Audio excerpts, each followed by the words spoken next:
أنا دائما تعبان يا دكتور. أنا ما بشبعش نوم. أنا أما أصحى من النوم بكون مكسر. أنا فاقد للقوة. ما عنديش طاقة أقوم بالأعمال لا في البيت ولا في العمل. كأنه سحبوا مني البطارية. أنا مش أنا. كثير من التعليقات وكثير من الأسئلة التي تطرح من قبل المتابعين الكرام بسبب التعب، فقدان للطاقة. اليوم خلينا نكمل موضوعنا شلون نعزز جسمنا بالطاقة سهلة المصدر وتكون طبعا صحية جدا عن طريق استخدامنا لجوز عين الجمل أو جوز القلب حسب المنطقة اللي يتكلموا بها أو يسموا بها هذا الجوز. مرحبا متابعين الأعزاء ومشاهدين جدد، معكم الدكتور فراس العلي يحييكم أينما كنتم على قناتكم الطبية. وخلينا نتعرف اليوم على القيمة الغذائية لهذا الجوز اللي عنده مشاكل وحاسس حاله بالتعب المستمر. فجوز عين الجمل منتج جدا مهم، مكمل غذائي طبيعي رخيص الثمن نسبيا، يساعدك على تعزيز الطاقة. طيب، ما هي الفوائد؟ تكلمت عن هذه الفوائد في الحلقة السابقة، يمكنك مشاهدة هذا الفيديو على الرابط هنا أو على القناة آخر فيديو على القناة. طيب، طبعا هو يكون جوز عين الجمل مصدر غني بالفيتامينات وبالمعادن. خلينا نتكلم بطريقة سريعة، جمعت لكم معلومات عن الفيتامينات والمعادن لكي لا نطول الفيديو. طبعا هو يحتوي على مصدر غني بفيتامينات مختلفة. على سبيل المثال فيتامين ه يحتوي على النحاس الذي يساعد جدا في تعزيز صحة القلب، في تعزيز والحفاظ على العظام وعلى الجهاز المناعي.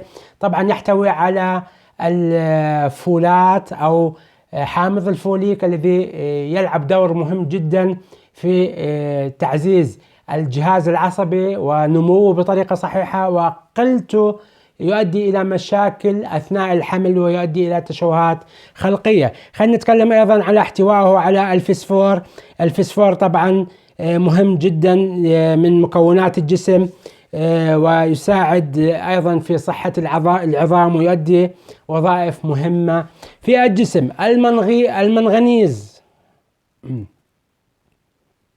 خلينا نتكلم أيضا عن الفسفور الذي هو أيضا مكون مهم بالجسم ويقوم بوظائف مختلفة. نتكلم عن المنغنيز وهو معدن يوجد بنسبة مرتفعة في كل المكسرات، طبعا يقوم بدور مهم جدا. خلينا نتكلم عن القيمة الغذائية بطريقة سريعة.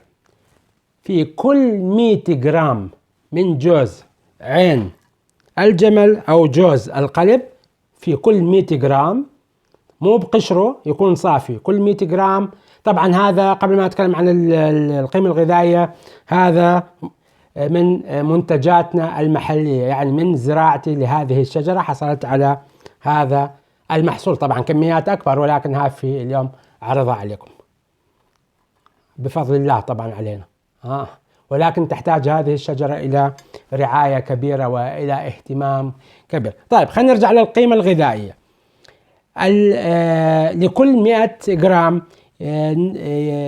الماء يحتوي على 4 مليلترات من الماء كل 100 جرام. السعرات الحرارية 650 سعرة حرارية لكل 100 جرام. يعني الناس اللي أنا ذكرت في الفوائد في الحلقة السابقة أنه تخفيف الوزن، يجب أن تأكل الجوز بكميات معتدلة وليس بكميات كبيرة جدا، لأن هذا سوف يؤدي إلى زيادة الوزن. لأن كل 100 جرام تحتوي على 650 سعرة حرارية، ولكن هذا أيضا مفيد جدا للناس اللي شغلها شاق، تلعب رياضة، تحتاج إلى مصدر جيد جدا للطاقة. البروتين يحتوي على 15 جرام من البروتين، نسبة جيدة أيضا في عين الجمل، في جوز عين الجمل. الدهون 65 جرام. الأحماض الدهنية غير المشبعة تقريبا 9 جرامات. الكربوهيدرات 13 جرام. نتكلم عن الألياف تقريبا 7 جرامات، يعني جيد. هذا يحتوي على الألياف، الكربوهيدرات، البروتين، حتى الماء، هذه كل الأمور. الحديد، الكالسيوم، عندنا المغنيسيوم، الفوسفور، البوتاسيوم، الصوديوم، الزنك مهم جدا لصحة الرجل. كثير من الرجال الآن وحتى في سن 30 يعانون من المشاكل الجنسية، من الضعف الجنسي. يمكن أن يكون أحد هذه الأسباب يعني عدم حصوله على الأكل الكافي والأكل الجيد. وهاي المشكلة، إنه مو بكمية الأكل، بنوعية الأكل التي تحتوي على جميع هذه المعادن: الألياف، الكالسيوم، الحديد، المغنيسيوم، البوتاسيوم، الصوديوم، الزنك، النحاس. والزنك أيضا مفيد جدا لتقوية الصحة الجنسية للرجل، فالجوز يعتبر من العوامل الجيدة جدا لتقوية صحة الرجل الجنسية، ويساعد على طبعا تحسين الحيوانات المنوية من ناحية الحركة، الكمية، النوعية، جميع هذه الأمور أيضا شيء مهم جدا. طبعا يحتوي على فيتامينات مهمة كثيرة، فيتامين كما ذكرت ها جي، الجروب أو مجموعة فيتامين بي، هاي أيضا مهم جدا للجهاز العصبي. الناس اللي أيضا تعاني من مشاكل كثيرة بسبب انخفاض نسبة فيتامين بي 12 عندهم، أيضا يسبب مشاكل كثيرة سوف نتحدث عنها في المستقبل بإذن الله تعالى. هذه الأشياء جميلة جدا مع الفوائد تنطي دليل على أنه جوز عين الجمل مفيد جدا وينطي طاقة، وطاقة رخيصة نسبيا، ولكن يجب أن تشتري النوعية الجيدة، وتكلمت عن هذا الموضوع في الحلقة السابقة، عمود لا نعيد ونزيد. ولكن يوجد محاذير من استعمال جوز عين الجمل، يعني يوجد مو مخاطر، يعني كل شيء يزيد عن حده ينقلب ضده. حتى الماء إذا تشرب أكثر من اللازم تصير يعني خطيرة على الجسم. طيب ما هي هذه المحاذير؟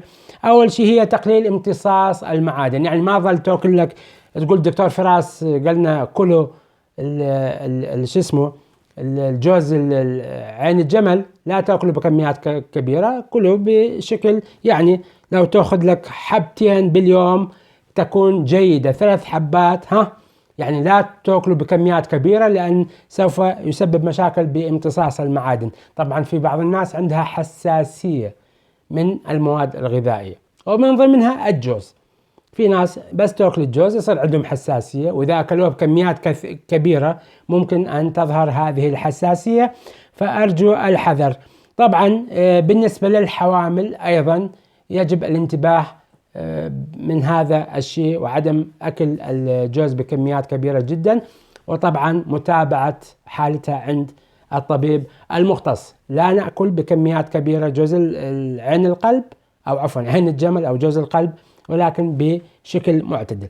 طيب هل هذا الشيء يساعد أيضا على زيادة الوزن؟